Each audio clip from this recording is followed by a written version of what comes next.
লোকাছড়ি ইউনিয়নের আপামর জনসাধারণের মতামতের ভিত্তিতে এই কাজটা করার জন্য আমি আমার শ্রদ্ধেয় মাননীয় স্বরাষ্ট্রমন্ত্রী জনাব সালাউদ্দিন আহমেদকে আমি এই অনুরোধটা করতেছি, যাতে আপনি লোকাছড়ি ইউনিয়নের আপামর জনসাধারণের মতামত নিয়ে এই বারুলিয়া নগরটা লোকাছড়ি যদি ঢুকানো লাগে ঢুকাবেন, আর যদি লোকাছড়ি ইউনিয়নের জনসাধারণ না চায় তাহলে ঢুকাবেন না। এটা আমার মতামত, এটা আমার বিশেষ রিকোয়েস্ট। আসসালামু আলাইকুম। উপরোক্ত কথাগুলো বলছিলেন চকরিয়া উপজেলার লোকাছড়ি ইউনিয়ন বিএনপির সাবেক সাধারণ সম্পাদক SM আজাদ। 8 মার্চ 2026 ইংরেজি তারিখ সন্ধ্যায় চকরিয়া উপজেলার লোকাছড়ি ইউনিয়নের শিকলঘাট বিএনপি দলীয় কার্যালয়ে এক সাংবাদিক সম্মেলনে তিনি উপরোক্ত কথাগুলো বলেন।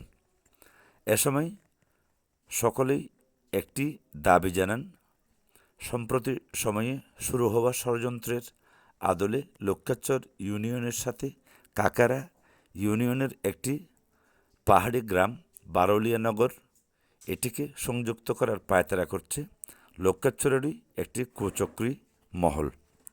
বক্তারা বলেন, চকরিয়া পেকুয়া সংসদীয় আসন থেকে সদ্য নির্বাচিত MP তথা গণপ্রজাতন্ত্রী বাংলাদেশ সরকারের মাননীয় স্বরাষ্ট্রমন্ত্রী সালাউদ্দিন আহমেদের দৃষ্টি আকর্ষণ করে সকলেই দাবি জানান, যাতে এই জাতীয় ষড়যন্ত্র থেকে লোকাছড়িবাসীকে উদ্ধার করে কোনোভাবে কাকারা ইউনিয়নের আওতাভুক্ত বারুলিয়া নগর, যেটি অপরাধমূলক কর্মকাণ্ডে ইতিমধ্যে অসংখ্য লোক জড়িয়ে ওই গ্রামটিকে কলুষিত করে রেখেছেন, যাতে কোনোভাবে লোকাছড়ি ইউনিয়নের সাথে বারুলিয়া নগরকে সংযুক্ত করতে না পারে সেদিক খেয়াল রেখেই মাননীয় স্বরাষ্ট্রমন্ত্রী সালাউদ্দিন আহমেদের দৃষ্টি আকর্ষণ করেন উপস্থিত সকল স্তরের বিএনপি, ছাত্রদল, যুবদল, স্বেচ্ছাসেবক দল ও তৃণমূলের অসংখ্য নেতাকর্মীরা।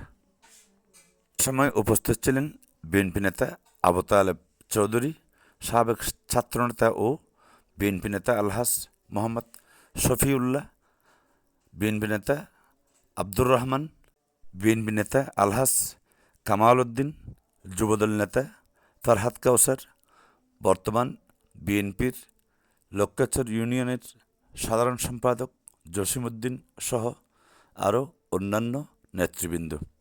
সকলেই আওয়াজ তুলে একটি দাবি জানান সংশ্লিষ্ট কর্তৃপক্ষ বরাবর, যাতে কোনোভাবে লোকাছড়ির সাথে কাকারার বারুলিয়া নগরকে সংযুক্ত করা না হয়।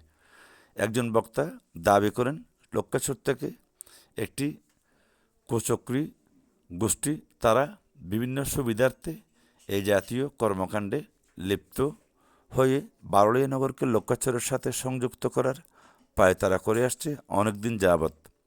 লোক দেখানো, অনেক মানববন্ধন এবং সভা সমাবেশও করেছে একটি কুচক্রী মহল, এমনটাই দাবি করছেন সংশ্লিষ্টরা। এ সময় সাবেক ছাত্রনেতা আনোয়ার হোসেন সহ অনেক ছাত্রনেতা, ছাত্রদল, যুবদল, শ্রমিক দল, কৃষক দল ও স্বেচ্ছাসেবক দলের অনেক তৃণমূলের নেতাকর্মীরা এ সাংবাদিক সম্মেলনে উপস্থিত থেকে সকলেই একই সাথে প্রতিবাদমুখর উপরোক্ত বিষয়টি সংশ্লিষ্ট ঊর্ধ্বতন কর্তৃপক্ষের দৃষ্টি আকর্ষণ করেন।